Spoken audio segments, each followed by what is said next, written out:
नमस्कार, मैं हूं संगीता झा और आप देख रहे हैं रणक्षेत्र, एक ऐसा मंच जहां एक राष्ट्रहित के मुद्दों पर सवाल उठाते हैं जो संसद में दबा दिए जाते हैं और जिसने मीडिया को एक तबके से डर लगता है।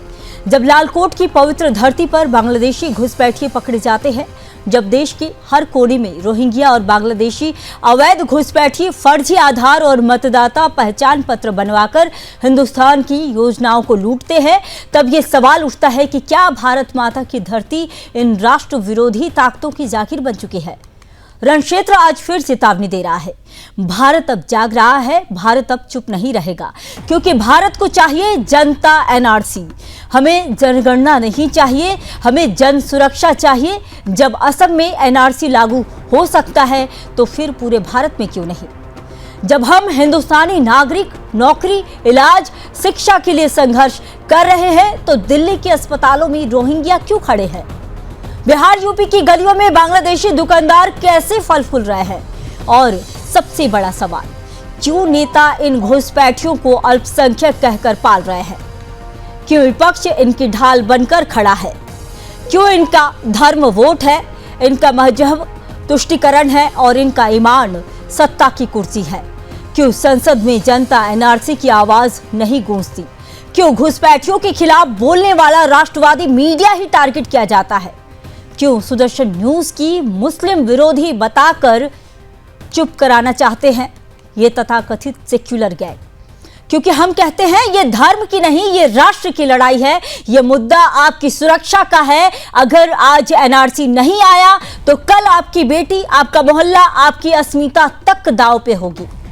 रणक्षेत्र की ललकार है, भारत को बांग्लादेश बनने से रोकना है, घुसपैठियों को निकालना है और जनता एनआरसी को राष्ट्र का कानून बनाने के लिए हम हर बार आवाज उठाते रहेंगे।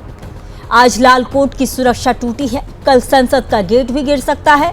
इससे पहले कि देर हो जाए, जरूरी है कि देश उठ खड़ा हो और एक ही स्वर में बोले एनआरसी लागू करो। और जो विपक्ष आज इन घुसपैठियों को ढाल बना रहा है वो याद रखे, भारत मां के साथ गद्दारी करने वालों को इतिहास कभी माफ नहीं करता।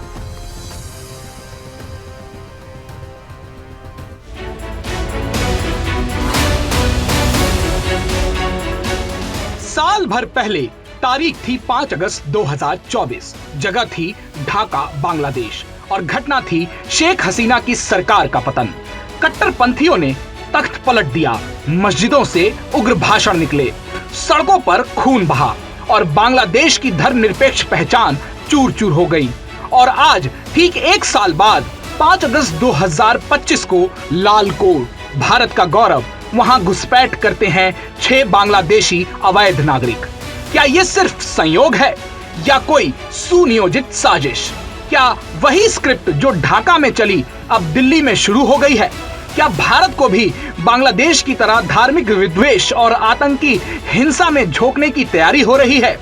देश की राजधानी दिल्ली में लालकोट की दीवारें फिर गवाह बन गई हैं एक बड़ी साजिश की। और इस बार कोई विदेशी फौज नहीं बल्कि मजदूरी की आड़ में छिपे वो बांग्लादेशी घुसपैठिए जिन्होंने हिंदुस्तान के किले में सेंधमारी की है।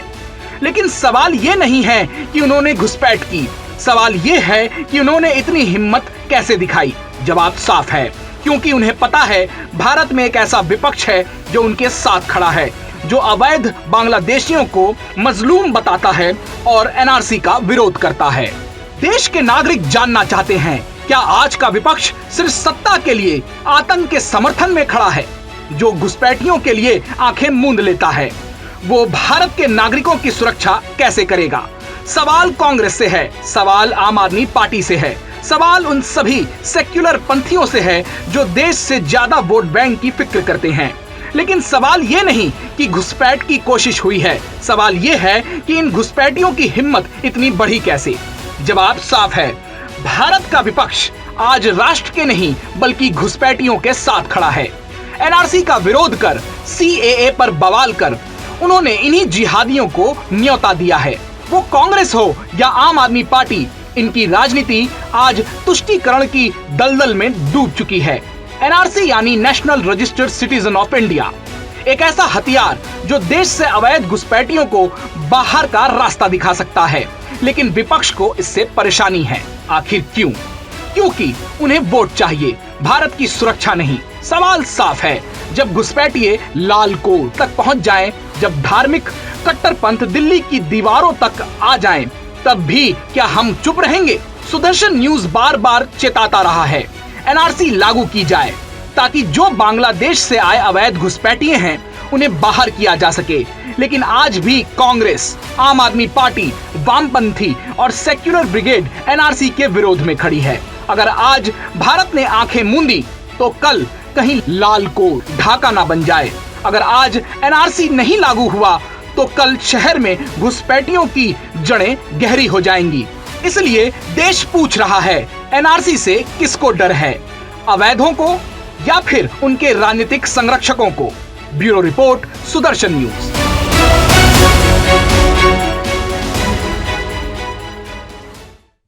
तो इसी पर चर्चा करने के लिए मेरे साथ जुड़ चुके हैं बीजेपी से प्रवक्ता हरगोविंद अरोड़ा और साथ ही रक्षा विश्लेषज्ञ टीपीएस त्यागी और इसके साथ ही कांग्रेस प्रवक्ता आदेश भारद्वाज और सपा से प्रवक्ता पूजा मिश्रा। तो आज हम बात करेंगे राजनीति की नहीं, नीति की बात करेंगे और इस देश की नीति में अवैध घुसपैठियों के लिए कोई जगह नहीं होनी चाहिए। इसलिए पहले जानेंगे, बीजेपी प्रवक्ता के पास मैं आना चाहूंगी कि जिस तरह से मेरा पहला सवाल आप ही से है, असम में एनआरसी लागू हुआ और लाखों जो है अवैध घुसपैठियों की पहचान हुई, तो क्या यह साबित नहीं होता कि देशव्यापी अब एनआरसी जरूरी हो गया है? मतलब पूरे देश भर में एनआरसी लागू होना चाहिए। वंदे मातरम। जी देखिए जी, भारत माता की संतानें, भारत में रहने वाला कोई भी भारत का नागरिक वो किसी भी कीमत पर अवैध घुसपैठ को मान्यता नहीं देगा और उसके समर्थन में नहीं खड़ा होगा। आज कमोवेश देश के नेता विपक्ष के विषय में मैं कहना चाहूंगा, बड़े दुर्भाग्य की बात है कि राहुल गांधी जी की राजनीति किसी योग्यता पर आधारित राजनीति नहीं है। राहुल गांधी जी की राजनीति केवल आतंकवादियों को ढीला, सॉफ्ट रुख, घुसपैठियों के प्रति उनका पालन पोषण करना, राष्ट्रद्रोहियों का समर्थन करना और तुष्टीकरण की राजनीति को करना। इसके अल्पकालिक लाभ उस राजनीतिक दल को मिल सकते हैं जिसने सत्ता की मलाई खानी है जी, लेकिन इसके दीर्घकालिक परिणाम क्या होंगे? एक महान सभ्यता, एक महान राष्ट्र, एक इतनी प्राचीन सभ्यता वो तो तहस नहस हो जाएगी, वो तो नष्ट हो जाएगी। तो कांग्रेस वो पौधा है जिसकी खाद पानी राष्ट्रद्रोही, आतंकवादी और घुसपैठिए रहे हैं। अगर वो खाद पानी ही नहीं मिलेगा तो वो पौधा कैसे फलेगा फूलेगा? केवल सत्ता की मलाई खाने के लिए राष्ट्र को ताक। देखिए, कांग्रेस ने किन लोगों को देश में पैदा किया? कोई देश के पापा, कोई देश के काका। इस पार्टी ने कभी देश का पुत्र तो पैदा ही नहीं किया ना। मां भारती की संतानें एक एक इंच जमीन के लिए क्या शहादतें देती है बॉर्डर पर। उनका दायित्व है देश को बचाना और इनका काम घुसपैठियों का समर्थन करके। और देखिए जी, एनआरसी तो बहुत दूर की बात है। कांग्रेस के प्रवक्ता बैठे हैं, मैं इनसे पूछना चाहूंगा, बिहार के एसआईआर को लेकर जो पूरे देश में इन्होंने हंगामा खड़ा किया हुआ है, उस पर नीति स्पष्ट नहीं है। देश का संविधान लिए घूमते हैं ना, बंद किया हुआ, उसको खोल के पढ़ ले तो स्पष्ट हो जाएगा। भारत का संविधान किसी भी भारत के नागरिक को जिसकी आयु 18 वर्ष से अधिक है, बिना रंग भेद, जाति, लिंग के उसको मत का अधिकार देता है। लेकिन भारत का संविधान किसी घुसपैठियों को मत का अधिकार नहीं दे सकता। ये मेरे कांग्रेस के और विपक्ष के मित्र पढ़ ले तो इन्हें स्पष्ट हो जाएगा कि देश का संविधान क्या है। क्या ये चाहते हैं कि घुसपैठियों के मतदाता सूचियों में नाम रहे? बिल्कुल। मेरे कांग्रेस के प्रवक्ता आदेश जी से सवाल है कि ये बताइए कि कांग्रेस को आखिर किस बात का डर है एनआरसी से? क्या आपको डर है कि आपके बनाए हुए वोट बैंक की पोल खुल जाएगी? नेताजी, किसी चीज का डर नहीं है, हमें डर है। लेकिन डर तो है, डर तो दिख जाता है ना। जैसे एनआरसी की बात आती है, सीए की बात आती है, तो आपके नेता जो है सड़कों पर उतर जाते हैं और जो है आप छाती पीटने लग जाते हैं। संगीता जी, हम छाती नहीं पीटते, हम सीना खोल के चलते हैं। हमने 60 साल के साथ लड़ाई लड़ी, देश को आजादी दिलाई। हमने माफीनामे किए, हमने अंग्रेजों से पेंशन नहीं ली। हमने इस देश के लिए दुनिया की सबसे बेहतरीन सेना बनाई, जिसमें त्यागी साहब जैसे। उसके बावजूद भी सेना पर सवाल उठाते हैं। बेहतरीन सेना बनाए आपके नेता, तो सेना पर सवाल उठाते हैं। आप क्या बात कर रहे हैं? देश की आजादी कांग्रेस। ठीक है, अभी आपने कहा ना कि एनआरसी से आपको कोई परेशानी नहीं है, तो अभी आप टीवी स्क्रीन पर ये बताइए कि एनआरसी से आपको परेशानी नहीं है। कल को अगर सरकार पूरे देश भर में एनआरसी लागू करती है तो आपको परेशानी नहीं होगी। बस आप इतना बोल दीजिए आदर्श जी, बस आप इतना बोल दीजिए। पता चल जाएगा, जवाब मिल जाएगा आपको। पूरा हो जाने दे बात को। जो है ये देश के अंदर नई परंपरा होगी शुरू 2014 के बाद, जब से ये लोग सरकार में आ गए हैं कि जो भी सरकार से सवाल पूछेगा वो देशद्रोही कहलाएगा। ये लोकतंत्र में ये नहीं होता। तो डरी हुई घबराई हुई सरकार वो हर सवाल से डरती है। आप सवाल पूछिए ना। अभी आपसे मैंने सवाल पूछा कि एनआरसी से क्यों परेशानी है, तो आपने कहा परेशानी नहीं है। अभी आप एक बार फिर से कह दीजिए कि एनआरसी से आपको परेशानी नहीं है और देश भर में अगर एनआरसी लागू करती है सरकार तो आप लोग इसके समर्थन में रहेंगे। बस आप इतना कह दीजिए। ठीक है, और गोविंद जी आपके पास मैं आऊंगी, आदेश जी को बोल लेने दीजिए। सरकार है, इसके अंदर साहस नहीं है। इसने किसानों को रौंदने के लिए कानून लेके आई, इसको घुटनों पे आना पड़ा। इसने किसानों की जमीन छीनने के लिए 6 बार। मेरा सवाल कुछ और है, जवाब आप कुछ और दे रहे हैं। आप बीजेपी को लेकर बात कर रहे हैं। आप बस इतना बताइए ना, एनआरसी से आपको परेशानी नहीं है और बीजेपी अगर पूरे देश भर में एनआरसी लाएगी तो आपको परेशानी नहीं होगी। बस आप इतना कह दीजिए। इसने 3 दिन में सरकार को वापस लेना पड़ा क्योंकि डरी हुई घबराई हुई सरकार है। ये देश के लोगों के हक में नहीं, चंद उद्योगपतियों के लिए काम करती है। ठीक है, चलिए आप बस इतना बता दीजिए कि अवैध घुसपैठियों के साथ आप हैं या फिर उसके खिलाफ हैं। बस आप इतना बता दीजिए। पत्रकारिता ये नहीं है कि जो सरकार कहे वो। तो पत्रकारिता आप मत सिखाइए, पत्रकारिता मत सिखाइए। यानी कि हम घुसपैठियों के खिलाफ बोले तो हम पत्रकार नहीं हैं। मतलब आपसे सवाल नहीं कर सकते हैं, आप देश विरोधी बयान दे सकते हैं, आप लोग बैठकर सेना का अपमान कर सकते हैं, संतों के खिलाफ बोल सकते हैं, लेकिन अगर आपसे सवाल कर लिया जाए तो पत्रकार बुरा हो जाता है। आप ये बताइए ना, घुसपैठी के साथ आप हैं या घुसपैठियों के साथ नहीं है? बस इतना बता दीजिए। सरकार में ये कानून लागू कराए हम। आप गुमराह, आप जो सवाल किया जा रहा है उसका जवाब ही नहीं दे रहे हैं। आदेश जी बस इतना। पहली बात तो आपकी आवाज नहीं आ रही है सही से। कीजिए, निर्भीक होकर पत्रकारिता कीजिए, गरीबों के आप पत्रकारिता मत सिखाइए। आपसे सवाल किया जा रहा है, आपसे जो सवाल किया जा रहा है बस उतना बता दीजिए। कांच नहीं टूटा, सीडीएस कहते हैं कि हमारे कांच नहीं टूटा। ठीक है, इसका जवाब दे देंगे हरगोविंद अरोड़ा जी। जी बताइए, आप बोलना चाह रहे थे। ठीक है आदेश जी, आपका जवाब ले लेते हैं। बीजेपी प्रवक्ता से जवाब ले लेते हैं। मेरा भी प्रश्न आदेश भाई मेरा बड़ी विनम्रता से मेरा भी प्रश्न आपसे वही है जो सारे देश का है, सभी देश के नागरिकों का, कि आप भारत के नागरिक के साथ हैं या आप घुसपैठिए के साथ हैं, ये आप स्पष्ट करें। ये धर्म युद्ध में आप देशद्रोहियों को अगर लेके चलेंगे, ये तो एक सीधी सी एक लक्ष्मण रेखा खिंच चुकी है जिसको सामान्य नागरिक देख रहा है। कि आप लोग देश का विनाश करने वाले लोगों के समर्थन नहीं खड़े रहेंगे या देशभक्तों के समर्थन में आएंगे, या आपको राष्ट्र प्रिय है या सत्ता की मलाई प्रिय है? बस ये आप स्पष्ट कर दीजिए। क्या देशद्रोही घुसपैठिए बांग्लादेशी देश से बाहर होने चाहिए या नहीं?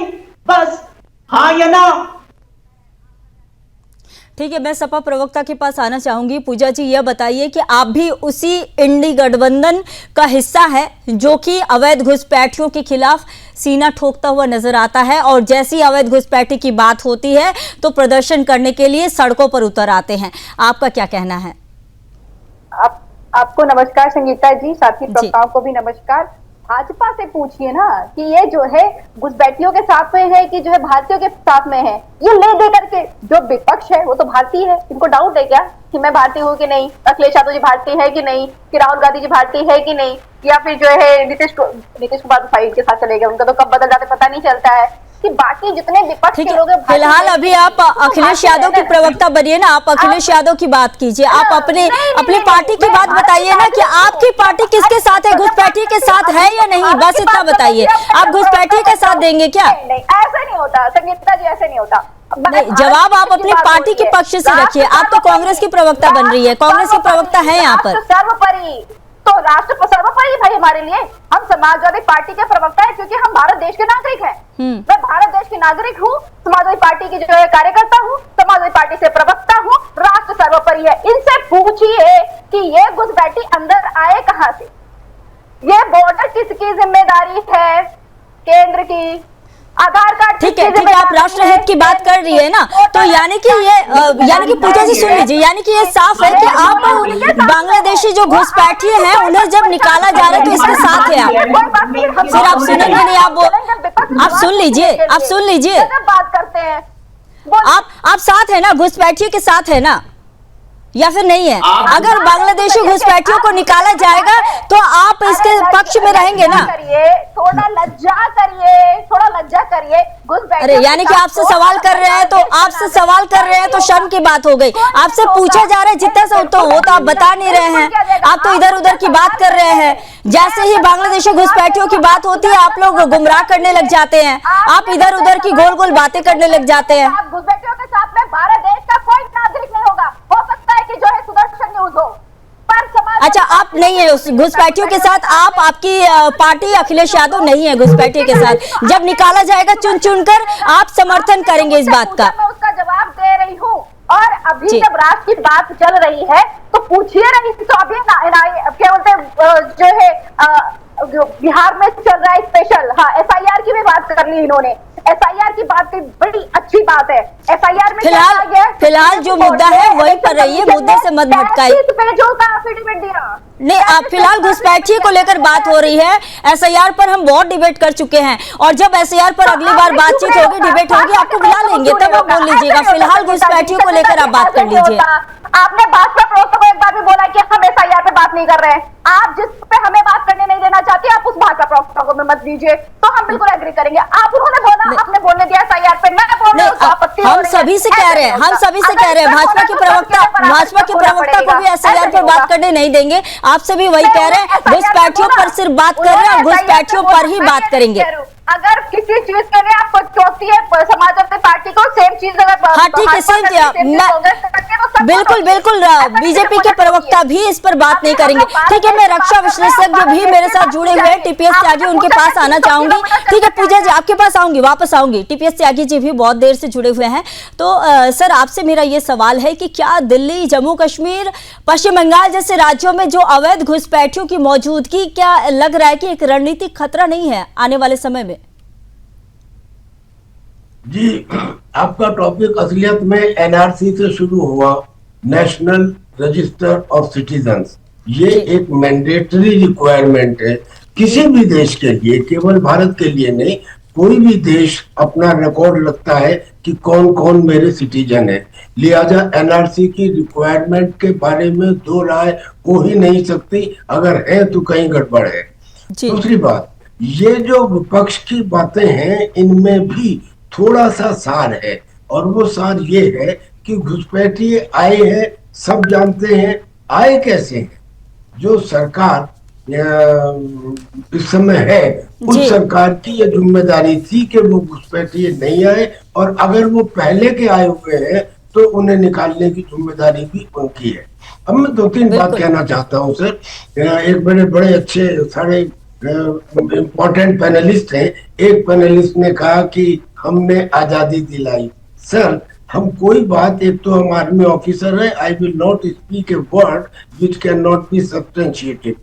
हम नहीं कह रहे, जो ब्रिटेन के प्राइम मिनिस्टर थे जिन्होंने आजादी के दस्तावेज के ऊपर सिग्नेचर किए थे जब वो 1948 में हिंदुस्तान आए थे, एडमंड एटली, और जब उनसे पूछा था हमारे तत्कालीन गवर्नर ने, पीबी मुखर्जी ने, कि सर ये बताइए आपको क्या जल्दी थी हिंदुस्तान को छोड़ के जाने की, तो उन्होंने कहा कि नेताजी सुभाष चंद्र बोस और आजाद हिंद फौज। और जब उन्होंने दोबारा सवाल पूछा कि अच्छा ये बताइए कि क्या इसमें मोहनदास करमचंद गांधी का कोई रोल था, तो उन्होंने कहा MINIMAL, मिनिमल यानी कि नेग्लिजिबल यानी कि हार्डली यानी। अब यहाँ से आप समझिए कि जब ये आजादी किसने दिलाई, ये तो एक झूठ है जो 15 अगस्त से चला आ रहा है, दे दी हमें आजादी बिना खड़क बिना ढाल। हम नहीं कह रहे हैं, ये वो देश का प्राइम मिनिस्टर कह रहा है जिसने आजादी के दस्तावेज पर साइन किए थे। हमारी एक जो दूसरी बहुत अच्छी पैनलिस्ट है, उन्होंने कहा कि क्या हम भारतीय नहीं है? हम ये कब कह रहे हैं? सुप्रीम कोर्ट कह रहा है। सुप्रीम कोर्ट खुद ये कहा आज ही राहुल गांधी के बारे में कि अगर आप सच्चे भारतीय होते तो इस तरह की बात ना करते, इस तरह के बयान ना देते। अब मैं फौजी वाली बात पे आता हूँ। देखो, मैं एक फौजी ऑफिसर हूँ, कमांडिंग ऑफिसर हूँ और पूर्व सैनिक हूँ। जो आज की तारीख में सरहद के ऊपर सिपाही तैनात हैं वो ज्यादातर हमारे बच्चे हैं और आज वो 1947 के कम पढ़े लिखे सिपाही भी नहीं है। उनके हाथ में एक मोबाइल है, वो भी टेलीविजन। पूजा जी, मैं आऊंगी आपके पास, टीपीएस जी को बोल लेने दीजिए जी, बोलिए। वो भी टेलीविजन देखते हैं, उनको अपने नेताओं के आचरण और भाषण का पता लगता रहता है, उनमें भी विश्लेषण करने की कुछ क्षमता है। वो मेरे से एज ए कमांडिंग ऑफिसर पूछते हैं कि सर हमें ये बताइए कि क्या हम ऐसे नेताओं के लिए अपनी जान दें जो ये कहें कि पाकिस्तान ने चूड़ियां नहीं पहन रखी, या जो ये कहें कि चाइना अगर हिंदुस्तान में आ जाए तो उसकी हुकूमत हमारे लिए ज्यादा अच्छी है, या जो ये कहें कि हिंदुस्तान की सेना तवांग में चाइना से पिटकर आ गई। तो मैं उन्हें क्या जवाब दूं? मेरे कहने का मतलब ये है कि कभी कभी ऐसा लगता है कि ये तुष्टीकरण की राजनीति नहीं है, ऐसा लगता है जैसे गजवाए हिंद की शुरुआत है। और फुल इंटरनली हमें चाइना और पाकिस्तान से कोई डर नहीं है। ऑपरेशन सिंदूर में चाइना, पाकिस्तान, टर्की, अजरबैजान और अमेरिका, हमने इन 5 देशों को 4 दिन में हराया है। अमेरिका इसलिए कह रहा हूँ क्योंकि उसके F-16 को भी गिराया गया था, तो हमें उनसे कोई डर नहीं है। हमको डर है जो इंटरनल है, और जो इंटरनल है उसमें आते हैं ओवरग्राउंड वर्कर, स्लीपिंग सेल, या वो पॉलिटिकल पार्टी जो उनकी हिमायत करते हैं। और जो उनकी हिमायत करते हैं, ये हमने रियासी हमले में अभी देखा, यहाँ पे एक श्रद्धालु बस का गिरा दिया गया था, और अब भी देखा पहलगाम में जब सवाल पूछे गए, और अब भी देखा जब ऑपरेशन सिंदूर। ऐसी एक्सरसाइज कि दुनिया में उसका कोई आज मुकाबला नहीं है। It is a case study 4 दिन के अंदर। तो जो उसके ऊपर भी सवाल उठ रहा है, तब फिर हमारे सामने सवाल आता है कि भाई ये क्या कर रहे हैं? ये देश के विरोध में जो काम कर रहे हैं। और कल को अगर फौज के सिपाही के दिमाग में उल्टा ख्याल आ गया, उसकी बंदूक घूम गई, तो क्या होगा? आप ये समझिए, केवल एक इंस्टीट्यूशन ऐसा बचा है, केवल 14 लाख का 140 करोड़ के हिंदुस्तान में, यानी कि हमारी जनसंख्या के 1% से भी कम। और आज जब बाढ़ आई है तो बाढ़ में सबसे पहले फौजी पहुंचे हैं, यानी कि प्राकृतिक आपदा हो, कोई भी आपदा होती है सबसे पहले फौजी पहुंचते हैं। सभा प्रवक्ता कुछ कहना चाह रही थी, पूजा जी, जी बताइए। और आप उसके ऊपर सवाल उठाएंगे नहीं जो है मैंने सुना बहुत रक्षा विशेषज्ञ। सबसे पहले तो आप ये बता दीजिए कि आप हंस क्यों रही थी? आपको हंसी आ रही थी जब देश का एक सैनिक जो है, पूर्व सैनिक जब बोल रहे थे, तो उस दौरान आप हंस रही थी? बिल्कुल आ रही थी। जब देश का सैनिक ये कह रहा हो कि जो है सिर्फ आजाद हिंद फौज का जो है योगदान रहा, वो भूल जाए कि जो है 23 मार्च 1931 को जो है लोग भगत सिंह, राजगुरु, सुखदेव ये फांसी पे चले गए। जब वो भूल जाए कि 1930 में जो है दांडी मार्च शुरू किया गया है, जब वो भूल जाए कि स्वतंत्रता संग्राम सेनानियों ने न जाने कितने लोगों, जिनका आप नाम भी नहीं जानते, मैं भी आती हूँ स्वतंत्रता संग्राम सेनानी के परिवार से। मेरे तो अखिलेश यादव जो कहते हैं कि जिन्ना का भी योगदान आप मानती हैं? बनाया गया हुआ है, आप जाकर पढ़ सकते हैं, हजारी प्रसाद पांडे नाम है उनका। मैंने लड़ाई लड़ी है, नेशनल गैलेंट के अवार्ड विनर हूँ। अगर आप इस तरह की मेरी बातें करेंगी, मैं चैनल को छोड़ दूंगा। This is not, I will not accept, I will not accept. Who is this Pooja Mishra? This is not accepted. अरे तुमको एक पूजा जी मर्यादा में दे दो, मैं 50,000 रुपए अभी देता हूँ। एक सिपाही अपनी जान का बलिदान देता है, आप इसके बाद हमसे ऐसी बात कर रही है।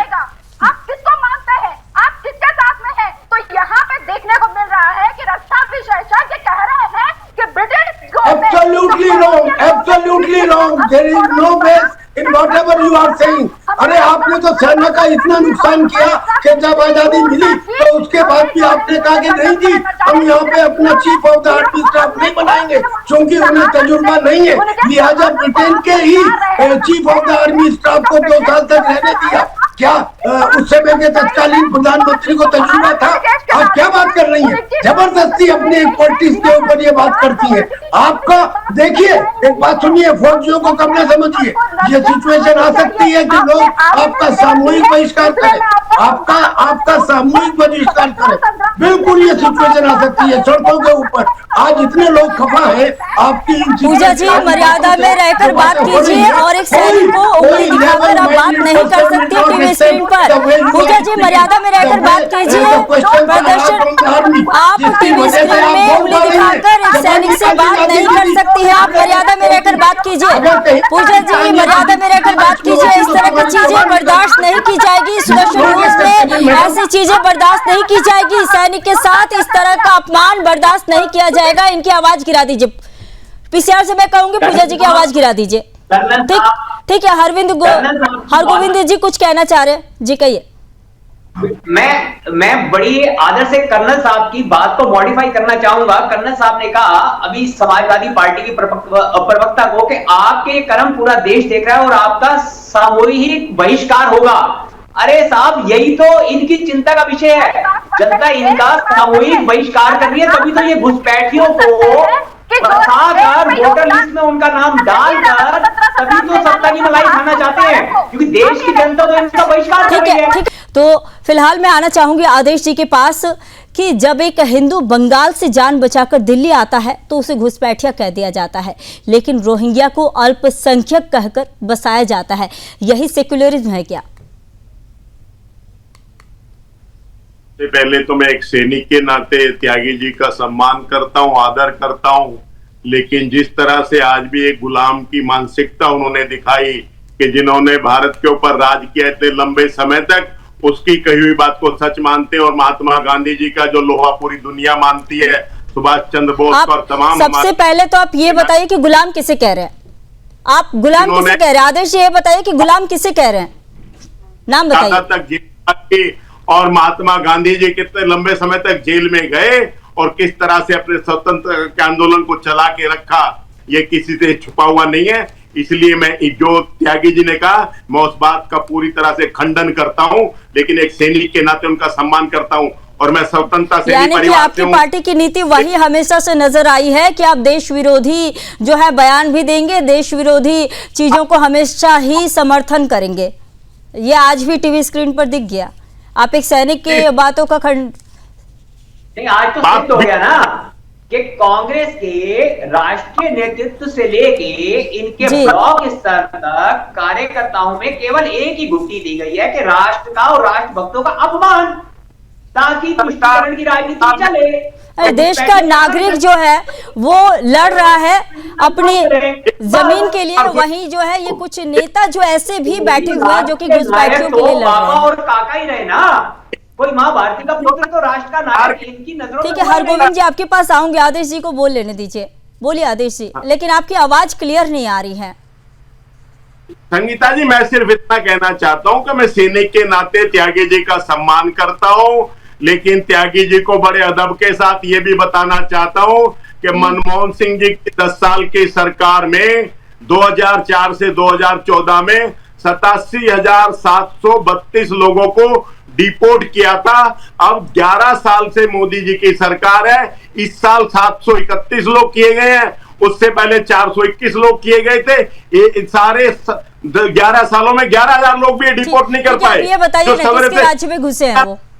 बांग्लादेशी। अभी बिहार का SIR चल रहा है। SIR अरे भाई ये लोग आप बीजेपी। अच्छा ये बताइए ना किसकी सरकार में घुसपैठ हुई? मैंने शुरू में ही कहा था कि ये जिम्मेदारी सरकार की है। मैं किसी पार्टी से मेरा इतना भी कनेक्शन नहीं है, लेकिन आप जो बात कह रहे हैं, आप कह रहे हैं खंडन है, आपकी मर्जी है। आप एक प्राइम मिनिस्टर के लिखे हुए जितने दस्तखत किए हैं उस आजादी के दस्तावेज पर, जिसमें हिंदुस्तान को हिंदुस्तान और पाकिस्तान में बांटा गया, उसकी बात को, लिखी हुई बात को आप अगर नहीं मानते, आपकी मर्जी, आप कहते रहिए चाहे जो कुछ, लेकिन दुनिया तो देख रही है सामने आपके फैक्ट से। और चंद्रशेखर आजाद को किसने मरवाया, और भगत सिंह और राजगुरु को और सुखदेव को इनकी फांसी जो टाली जा सकती थी, किसने नहीं टाल दी?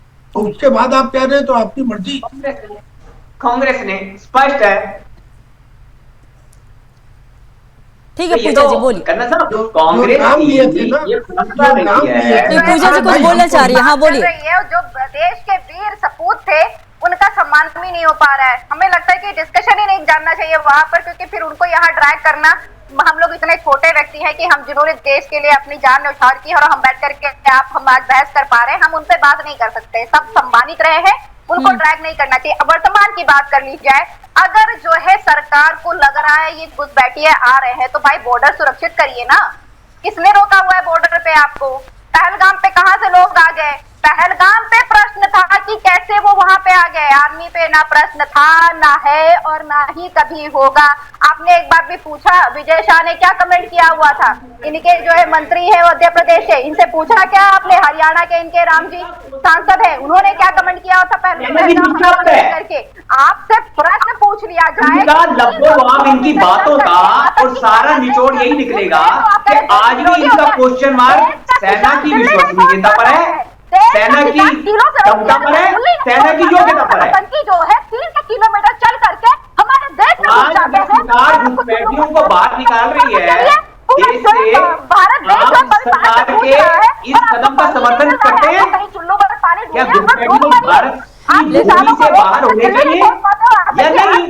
आज तक आपको पता नहीं आप कि एक पुलवामा देखिए, पूजा जी आपको ये पता होगा कि अखिलेश यादव जी सीआरपीएफ जवानों की हत्या के जो केस थे वो भी वापस ले लिए थे, क्या आपको ये याद है? कांग्रेस की परिस्थिति क्या है ना जी, आप समझिए। पूजा जी मैंने जो पूछा वो बता दीजिए ना। पूजा जी जो मैंने आपको पूछा वो बता दीजिए ना। आपके नेता अखिलेश यादव जो है वो सीआरपीएफ जवान की हत्या के जो केस है वो वापस ले लिए थे, आपको याद ही होगा। आपको साथ जानकारी नहीं है संगीता जी, जो जुरिडिक्शन होता है ना उसमें जज बैठते हैं, वो जजमेंट देते हैं, सरकार जजमेंट नहीं देती है। ये आपकी गलतफहमी, आपकी भी गलती नहीं है। एक्चुअली सरकार ने ऐसे बना दिया ना कि हमने ऐसे कर दिया, तो आपको लगता है जजमेंट सरकार देती है। अगर किसी का केस वापस हुआ या कोई निर्दोष साबित हुआ, बताइए, आप खुद ही बोल रहे हैं जजमेंट सरकार नहीं देती है, लेकिन वहीं जब जजमेंट जब कोर्ट से आता है तो आप लोग कोर्ट की बात नहीं मानती हैं। यानी आपके नेताओं की अगर बात हो तो फिर आप आ जाते हैं कि जज जो है वो सही कह रहा है, लेकिन जब सरकार चली गई है, आगे अपील कर रही है, और दूसरा क्योंकि उनके पार्टी लाइन से आता है इसलिए उस पर नहीं जा रही है। आपको ये जानकारी नहीं है क्या कि अगर कोई भी जजमेंट आता है तो उस पर जज करता है? रिकमेंडेशन किसकी थी? सरकार करेगा, कोई सरकार आपको तो जानकारी है ना, वो कोर्ट में जाता है, कोर्ट में जजमेंट जज का काम। ठीक है, हरगोविंद जी को बोल लेने दीजिए, बोलना चाह रहे हैं। हरगोविंद जी बोलिए। गवर्नेंस, ये तीन चीजें अलग है, इनको ऐसे मिक्स मत कर दीजिए। ठीक है, हरगोविंद जी बोलिए। जजमेंट की बात कर रहे हैं, जजमेंट मानते हैं क्या? नहीं, आप इस प्रश्न का उत्तर दीजिए ना। रिकमेंडेशन किसकी थी?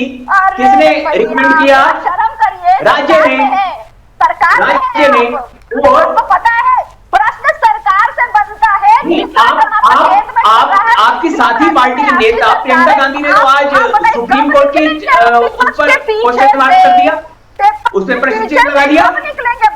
तब तो आपको अब आपको न्यायालय के सम्मान की और पहुंचने की भी चिंता हो रही थी। सरकार है, आपकी बड़ी बहन प्रियंका गांधी जी ने, जो कि माननीय सांसद है, उन्होंने संवैधानिक पद पर रहते हुए दूसरे संवैधानिक पद सुप्रीम कोर्ट के विषय में, क्योंकि उनके भाई साहब अगर उनके पक्ष में यदि सुप्रीम कोर्ट कहता है कि राहुल गांधी साहब तो बहुत अच्छे काम कर रहे हैं, जुरिडिक्शन आप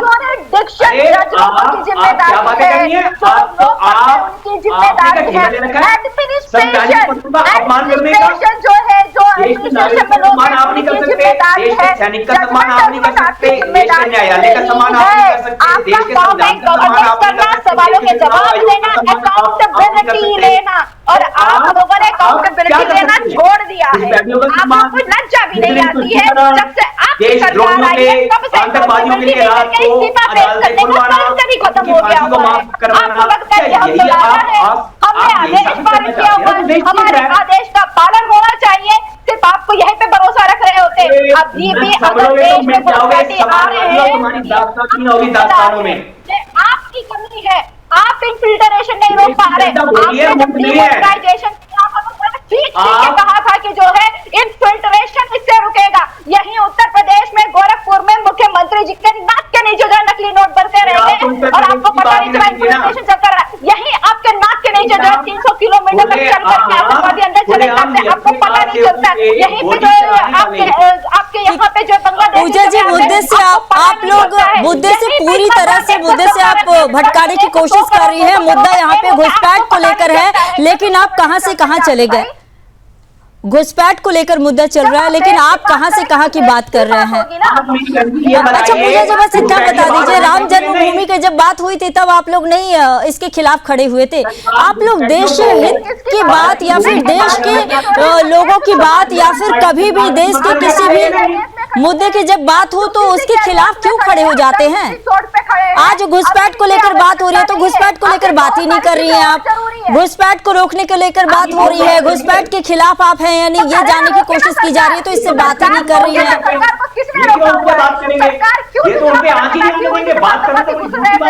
घुसपैठी जब घुस गए थे तो क्यों सरकार बैठी हुई थी, वो बताए ना।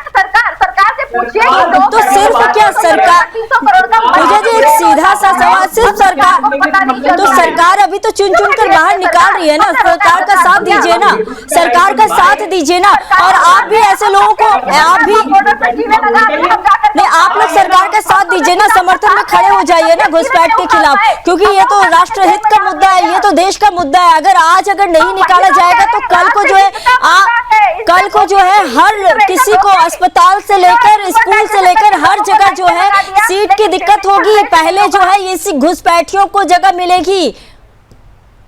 तो आप जो है नहीं, आप सीधा बस इतना बताइए ना, घुसपैठियों के साथ आप नहीं है, आप घुसपैठियों के समर्थन में नहीं है। आप घुसपैठियों को जब निकाला जाएगा तो आप सरकार के साथ रहेंगी, बस इतना बता दीजिए। डिपोर्ट करें, हमने अपने नागरिकों को जो है टैक्स में आते हुए देखा है, जैसे कि जंजीरों में आते हुए देखा है। बहुत पीड़ा हुई हमारे, जब जो है देश का प्रधानमंत्री जाकर के मिलकर के आता है, बोलता है प्रो मोदी है भाई, ट्रम्प मोदी है। अब की बार ट्रम्प हाउडी मोदी करते हैं, उसके बाद में हम अपने नागरिकों को देखते हैं कि वो शैकल्स में आ रहे निकाले। ठीक है, समय की कमी थी।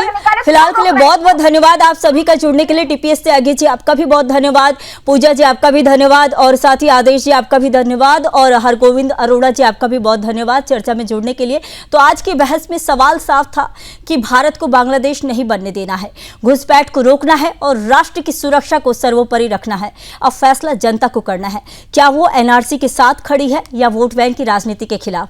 और साथ ही अगर आप एनआरसी के पक्ष में हैं तो यह भी बताएं कमेंट करके, बांग्लादेशियों को देश से बाहर निकाला जाए हाँ या ना में जरूर कमेंट करके बताएं। रण क्षेत्र में फिलहाल के लिए इतना ही। देश दुनिया की तमाम खबरों के लिए बने रहिए सुदर्शन न्यूज के साथ। जय हिंद।